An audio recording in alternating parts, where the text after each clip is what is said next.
Assalamualaikum warahmatullahi wabarakatuh.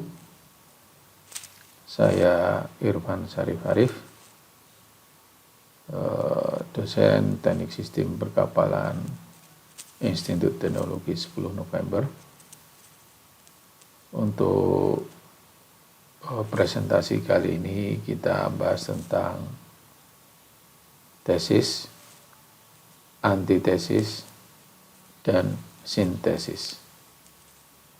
Tiga kata ini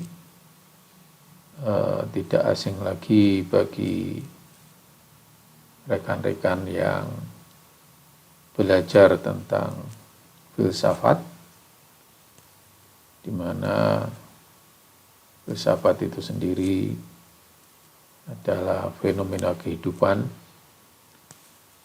yang tiada lain untuk mendapatkan suatu konsep kebenaran dalam mengambil kebijakan atau ilmu. Kita lihat ada hubungan antara tesis yang sebelah kiri, kemudian ada antitesis kanan atas, yang kemudian nanti ada sintesis, di mana semua bagian akan dihubungkan dengan suatu dialektika, ya. Padahal dialektika sendiri adalah proses yang dilakukan dalam filsafat untuk mendapatkan suatu keilmuan atau suatu kebijakan, ya, yang mencari titik suatu kebenaran atau logika berpikir dan logika bahasa yang bisa diterima. Jadi tesis, antitesis, dan sintesis itu merupakan salah satu keilmuan dalam berfilsafat, ya, di mana filsafat itu studi tentang seluruh fenomena kehidupan dan pemikiran manusia secara kritis dan dijabarkan dalam konsep yang mendasar. Jadi, filsafat tidak didalami dengan melakukan eksperimen atau percobaan, tetapi dengan mengutarakan masalah, ya, secara persis, mencari solusi, memberikan pendapat atau alasan argumen yang tepat untuk solusi tertentu. Dan akhir dari proses-proses itu dimasukkan di dalam suatu proses yang dinamakan dialektika, ya. Jadi untuk studi filsafat itu sendiri mutlak diperlukan logika berpikir dan logika berbahasa. Logika berpikir dan logika bahasa yang semuanya itu dituangkan dalam dialektika yang bagian dari akhir suatu proses itu sendiri untuk mengutarakan suatu pendapat, baik yang gagasan, baik yang kontradiktif, atau pembuktian secara konkret. Tesis, antitesis, sintesis, banyak sebagian yang beranggapan bahwa Hegel yang mengenalkan pertama. Mari kita lihat dua tokoh ini, yaitu Johannes Wilhelm Friedrich Hegel, yang satunya adalah Johann Gottlieb Fichte, ini tesis, antitesis, dan sintesis itu sebagian dari orang-orang yang mengenal bahwa Hegel ya yang mencetus, padahal sebenarnya pencetusnya adalah Johann Gottlieb Fichte. Namun dalam pengembangan filosofis atau filsafat keilmuan, justru Hegel ini yang lebih mengenalkan triad tesis, antitesis, dan sintesis tadi, atau bahkan lebih sering dalam bahasanya itu tentang masalah absolut, konkret, dan abstrak. Konkret, abstrak, absolut itu yang sering digunakan secara subjektif oleh Hegel. Namun dalam perkembangan filsafat modern, statement atau tiga triad kata tesis, sintesis, antitesis itu lebih mengena ya. Padahal yang mengenalkan pertama adalah Johann Gottlieb Fichte. Beliau itu lahir tahun 19 Mei 1762 dan meninggal 29 Januari 1814 ya. Mungkin ya sekitar umur 50-an dan lebih tua dibandingkan dengan Hegel yang lahir di 17 Agustus 1770 dan meninggal di 14/18/31. Dalam filsafat modern justru Hegel ini yang lebih mendominasi atau mempengaruhi pemikiran, logika, baik logika pemikiran maupun logika berbahasa yang dikembangkan secara filsafat ya, baik untuk filsafat keagamaan, filsafat kenegaraan, dan sebagainya. Hegel lebih dominan sehingga lebih terkenal dibandingkan Gottlieb Fichte. Mari kita detailkan tentang definisi, pengertian tentang tesis, antitesis, dan sintesis. Secara garis besar, tesis adalah ide pertama atau gagasan pertama ya, dalam pernyataan formal sesuatu hal baik didasari dengan sifat ilmiah atau logis. Jadi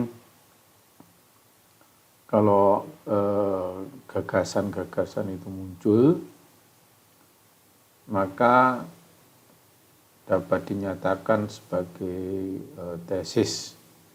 Gagasan yang berupa definisi, berupa arti, berupa statement atau dan sebagainya dari semua keilmuan itu masih dikatakan sebagai kelompok atau bagian dari tesis itu sendiri. Nah, sedangkan suatu gagasan tadi kalau ada ketidaksepakatan atau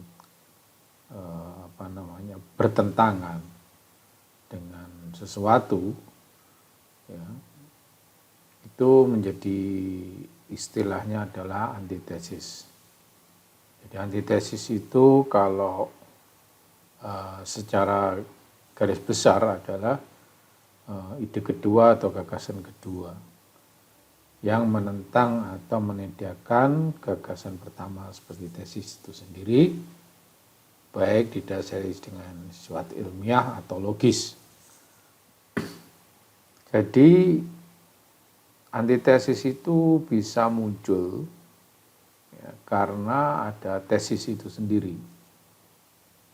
Jadi tidak bisa berdiri sendiri antitesis itu.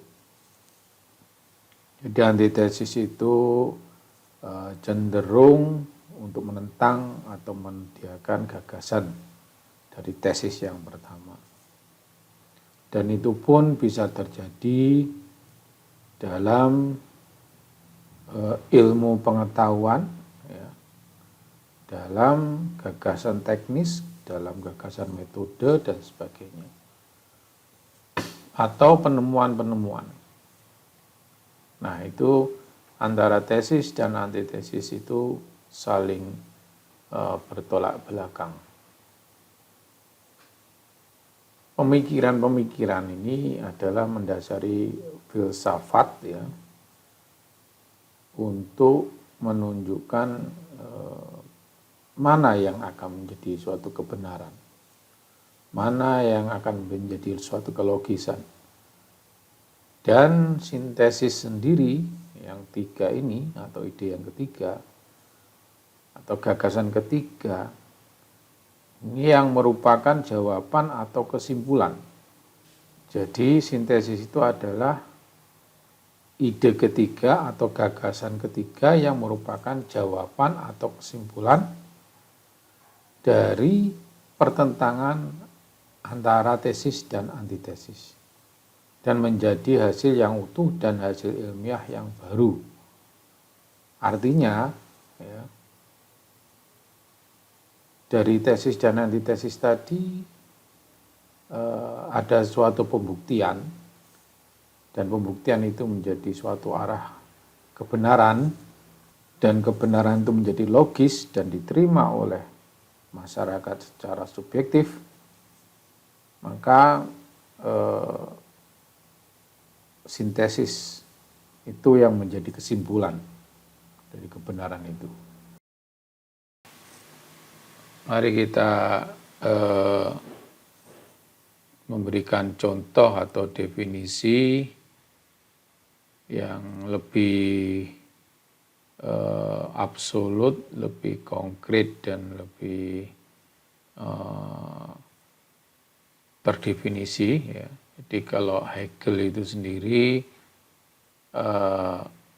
cenderung menyatakan dalam konteks yang konkret, abstrak, dan absolut. Jadi ini karena kita ke tesis dan antitesis dan sintesis, maka ada 3 contoh suatu statement yang membuat pemikiran kita secara logis akan diterima.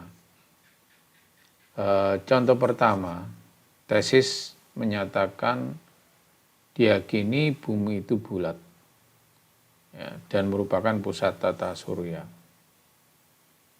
Dan antitesis yang menentangnya, ya, yang menentangnya itu menyatakan matahari merupakan pusat tata surya, bukan bumi. Jadi 2 statement itu berlawanan. Dan itu pun konflik itu sudah lama, zaman dulu, zaman sebelum astronomi berkembang secara modern. Perdebatan tentang pusat tata surya itu menjadi permasalahan. Dan dengan waktu berjalan menghasilkan sintesis bahwa bumi itu bulat dan bukan pusat tata surya, melainkan pusat tata surya adalah matahari. Nah, ini suatu contoh yang memberi gambaran secara gamblang dari proses gagasan atau ide, kemudian ada pertentangan. Dari gagasan dan pertentangan itu terbukti ada suatu kebenaran dengan berkembangnya ilmu, maka yang tadi bumi sebagai pusat tata surya dengan terbukti dengan eksperimen, dengan keilmian dan secara logis, maka bumi bukan sebagai pusat tetapi melainkan bagian yang bulat dan bagian dari tata surya itu sendiri, sehingga pusatnya adalah matahari. Nah ini contoh kasus tesis, antitesis, dan sintesis yang pertama. Sedangkan contoh yang lain itu terkait dengan HAM, terkait dengan sosial, ya, bahwa tesis pertama menyatakan ide gagasan bahwa setiap memukul anak ya, melanggar HAM. Sedangkan antitesis, tetapi memukul tanpa emosi, tanpa bekas, tidak melanggar HAM. Kemudian dari pertentangan itu, maka menyimpulkan atau memberi garis bawahi dari dua perbedaan pendapat tadi, tidak semua jenis memukul yang melanggar HAM. Nah, dari gambaran yang sederhana ini, ya, dapat dinyatakan bahwa sintesis sudah berani menyimpulkan tentang tidak semua jenis memukul yang melanggar HAM. Ya. Jadi ini bisa diterima sebagian secara logis, secara ilmiah. Selanjutnya contoh yang ketiga yaitu tesis. Jadi, setiap hewan unggas bisa terbang. Itu setiap hewan unggas bisa terbang, itu pernyataan tesis. Sedangkan pernyataannya antitesis yang menentang, tapi ada hewan unggas tidak bisa terbang seperti burung onta, kiwi, dan penguin. Nah ini sudah menunjukkan bahwa ada pembuktian, ya, pembuktian dari hewan unggas itu sendiri tidak seluruhnya itu bisa terbang. Ada yang bisa terbang, ada yang tidak bisa terbang. Sehingga disimpulkan perbedaan tadi menjadi sintesis dan statementnya adalah hewan unggas ada yang bisa terbang dan ada yang tidak bisa terbang. Nah, dari ketiga contoh di atas, saya yakin Anda sekalian akan bisa memahami secara gamblang antara statement-statement itu sendiri. Namun tidak semuanya itu membenarkan antara tesis atau antitesis. Itu membutuhkan suatu proses dialektika yang membutuhkan bahwa bisa juga tesis itu benar, bisa juga antitesis itu benar. Bisa juga tesisnya salah, antitesisnya yang benar. Atau tesisnya benar, antitesisnya yang salah. Dan yang bisa menyimpulkan itu adalah sintesis. Jadi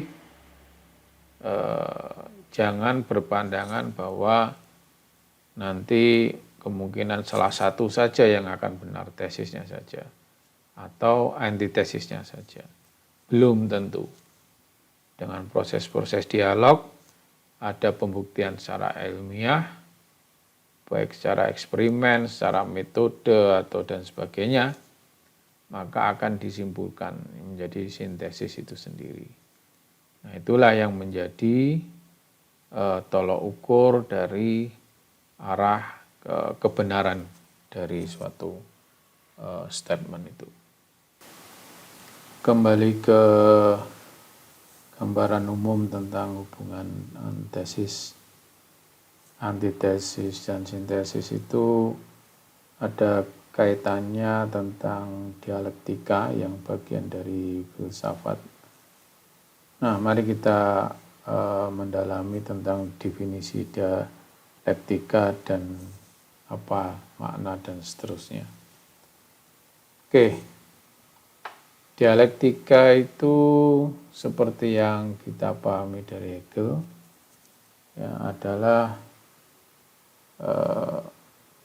pertentangan antara dua hal yang berlawanan, yang satu sama lain saling meniadakan.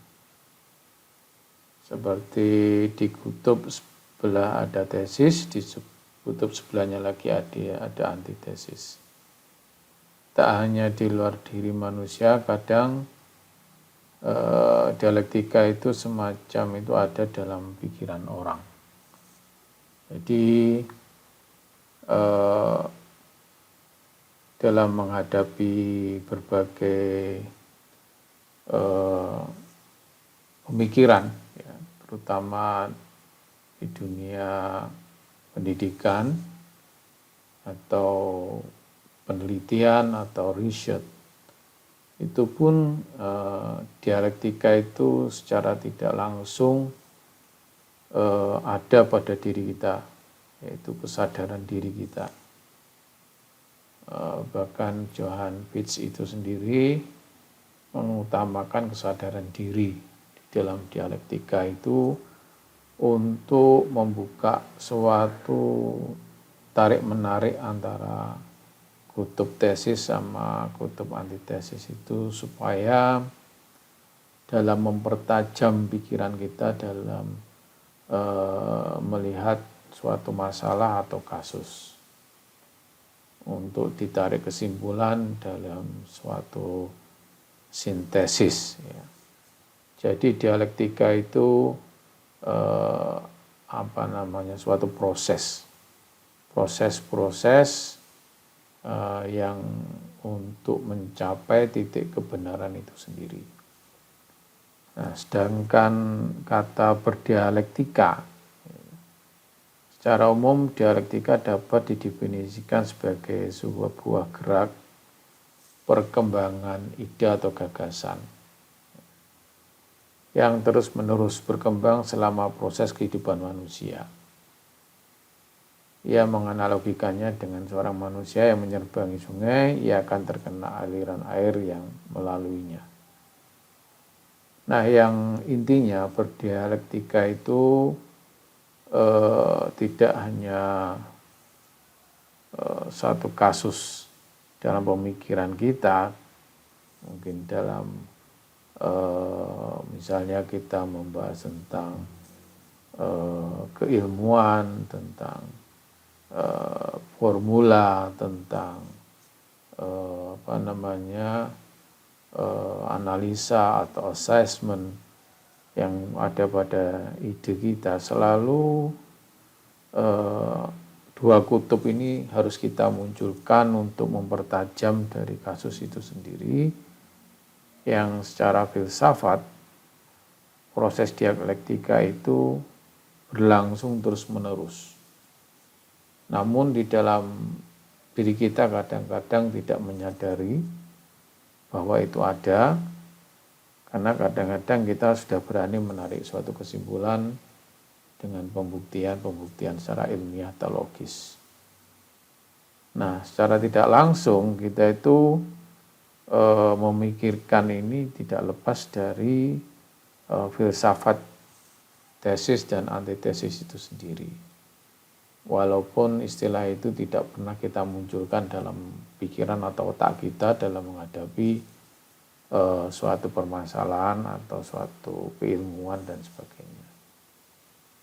Kemudian ada dialektika, adalah definisi lain, yaitu ilmu pengetahuan tentang hukum yang paling umum yang mengatur perkembangan alam. masyarakat, dan pemikiran. Sedangkan metode dialektis itu berarti investigasi dan interaksi dengan alam, masyarakat, dan pemikiran. Jadi kembali ke ini, bahwa dialektika itu selalu bermunculan untuk menguatkan mana yang tesis atau antitesis itu yang menjadi lebih baik, lebih logis, dan lebih benar.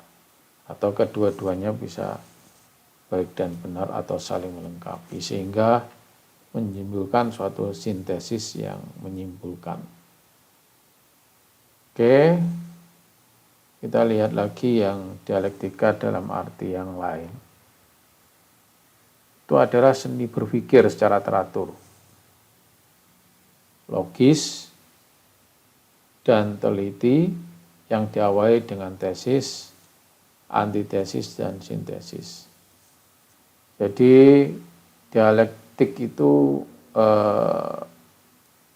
seperti kita melihat sesuatu, tidak bisa mempercayai secara langsung, yaitu apakah itu benar, apakah itu salah, ya, sehingga di dalam diri kita itu akan muncul sifat tesis maupun antitesis. Dengan adanya proses waktu dan pengetahuan, maka kita nanti akan bisa melihat mana yang logis dan mana yang ilmiah, sehingga kita bisa menyimpulkan dalam sintesis itu sendiri. Walaupun kadangkala sintesis itu sudah disimpulkan, itu akan menjadi tesis hal yang baru. Dan itu berulang-ulang terus. Namun dalam kenyataannya, di alam pemikiran kita, tesis, antitesis, dan sintesis itu bisa-bisa sudah menyatu dengan logika kita, tapi kadang-kadang kita tidak menyadari. Hal lain, definisi lain adalah dialektika.